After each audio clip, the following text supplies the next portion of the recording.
It was a welcome relief to see the COVID-19 death tally limited to 24 individuals yesterday. This, incidentally, was the lowest fatalities since the emergence of the dreaded second wave almost 2 months ago. At this point, we can only hope that it is just the beginning of the better days in the country's fight against coronavirus. Good morning, I'm Bidhya Devi Bhandari, and these are the headlines of the hour. President Bidhya Devi Bhandari proceeds with the appointment of officials at constitutional bodies, recommendations made by overlooking parliamentary hearings. Death curve limited to 24 individuals yesterday. Death rate hovers around 1.42%. 1,577 more individuals test positive for the virus. At least one person killed and dozens missing after the collapse of a 12-story residential building north of Miami, Florida in the United States. And Uruguay reached the quarterfinals of Copa America, blanking Bolivia 2-0. Paraguay also qualified for the quarterfinals with a 2-0 win over Chile. President Bidhya Devi Bhandari has proceeded ahead with the appointment of officials at the Public Service Commission and the Commission for the Investigation of Abuse of Authority, among other constitutional bodies. The recommendation to the appointment of these office bearers were made by Prime Minister KP Sharma Oli, overlooking customary parliamentary hearings. We have more in this report. The President on Thursday endorsed the controversial recommendation made by the Prime Minister in the absence of the Speaker and the leader of the opposition party to these constitutional bodies through the Ordinance on Constitutional Council. The office bearers were all recommended prior to the dissolution of the House, while the appointment came after the customary 45-day deadline period to hold the parliamentary hearing was crossed. The development also erupted due to the Prime Minister's move of dissolving the Lower House. Former Secretary Madhav Prasad Rigmi has been appointed as Chairman of Public Service Commission along with 4 other officials.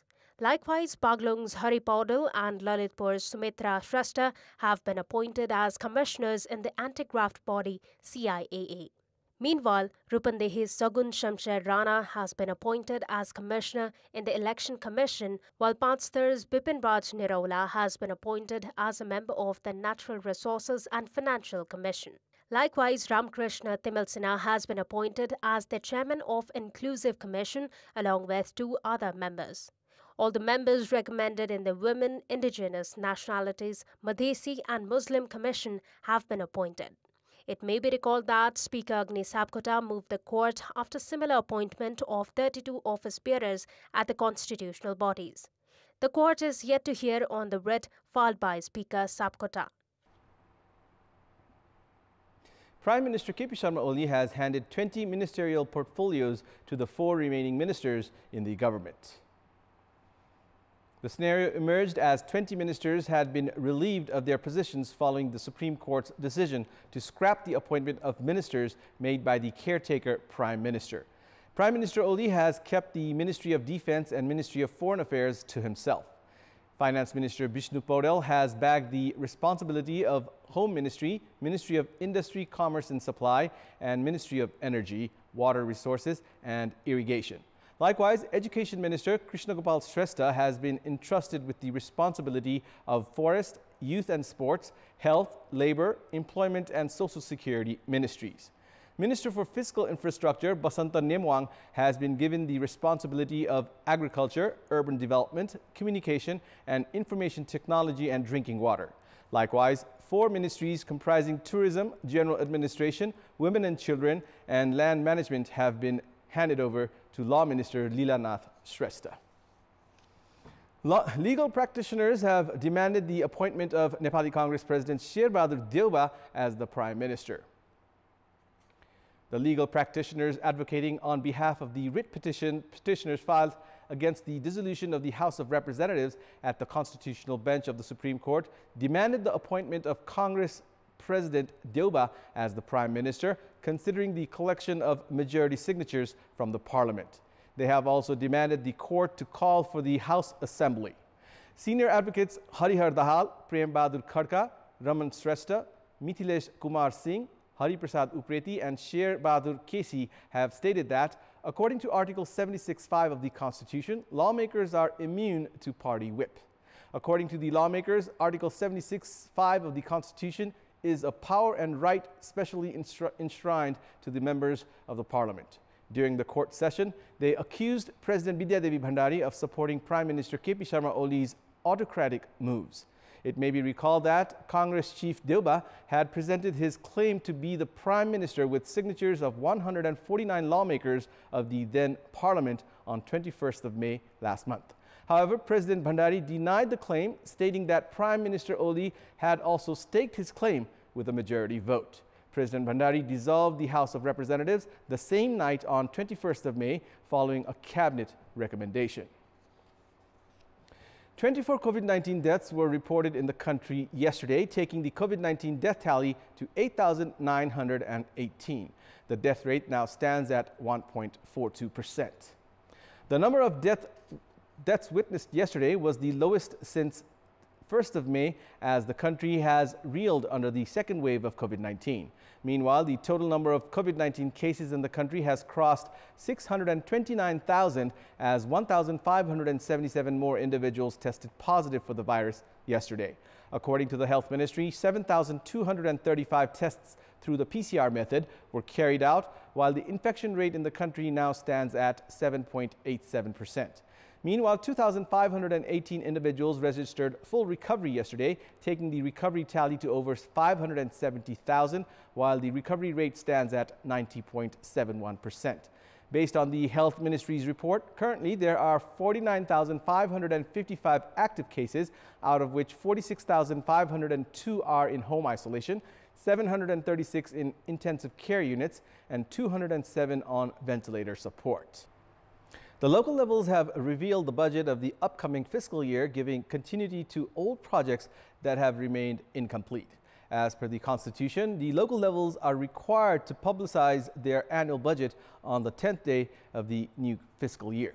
The local levels have publicized the projected income and expenditures through municipal and village assemblies. The Kathmandu metropolis has introduced a budget of over 18.97 billion rupees. The metropolis has allocated 10.8 billion rupees for fiscal infrastructure development and 2.17 billion rupees for social development, while it has decided to provide some relief for taxpayers who have failed to pay the taxes during the last 2 fiscal years. The authorities have announced to reduce the fines for property tax by 90% and house rent tax by 10%. The Kathmandu metropolis has aimed at constructing a model park, model school and public toilets in every ward of the capital. Meanwhile, Pokhara metropolis has introduced a budget of over 6.27 billion rupees. The ongoing projects of the current fiscal year have been given continuity in the budget, while new plans have not been announced. Biratnagar metropolis has allocated 3.58 billion rupees for capital expenditures out of a budget of 4.1 billion rupees. The metropolis has prioritized ongoing and successive projects. Likewise, Nepalganj sub-metropolitan has introduced a budget of 1.45 billion rupees. The sub-metropolitan, however, has not introduced any new projects. The authorities of Nepalganj have decided to reduce fine for house rent tax by 25%. Dhangadi sub-metropolitan has allocated 33% of its total budget, which is 1.81 billion rupees for the health sector. The sub-metropolitan that has prioritized prevention of coronavirus pandemic has announced of establishing a 15-bed hospital. The student union involved with the opposition alliance staged a protest program yesterday against Prime Minister KP Sharma Oli. 5 student unions jointly staged the protest in the capital yesterday, demanding the Premier's resignation as they blamed the Prime Minister of taking a number of regressive steps. They sloganeered against the Prime Minister, demanding the reinstatement of the lower house. The student union took it to the streets a day after the opposition alliance decided to wage a protest against the government. In our Public Voice segment, we had asked the locals in Rukum what should be the priority of the local government. Let's take a look at what they had to say.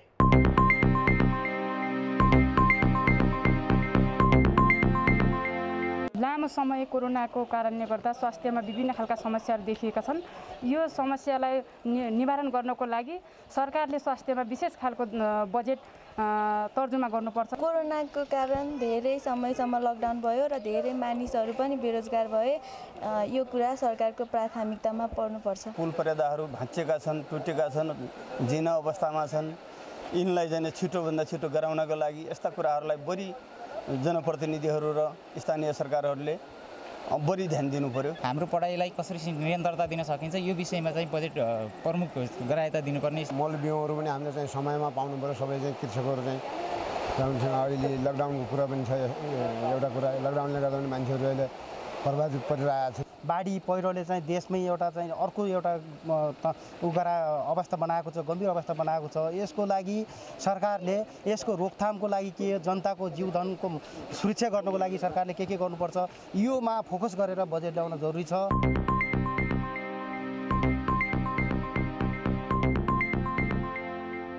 And it's time now for our segment Public Pulse, where you text us with your opinion.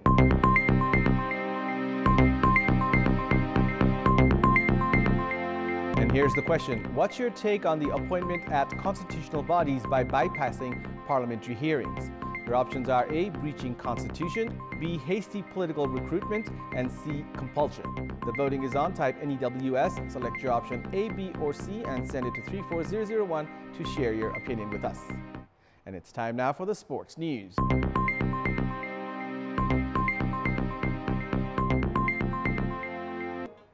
The Tri-Nation Series involving Nepal, Scotland and Namibia under ICC World Cup League to be played in Spain has been cancelled. The series has been postponed following Team Namibia's reports of COVID-19 infection. According to ICC, the Tri-Nation Series has now been pushed by a year. Team Nepal had announced a 20-member squad last Friday and started their closed camp training from this Tuesday. The Tri-Series, which was previously said to take place in Scotland, had been relocated in Spain due to COVID fears. The World Cup League 2 Tri-Nations Series was about to take place after 18 months of hiatus. Tri-Nations one-day series under the World Cup League 2 comprising Nepal, Oman and America was held at the start of the year 2020. The matches had been grounded since then as the global sports too reeled under the effects of the pandemic. And that's all for the moment. Thank you for watching. Have a good day.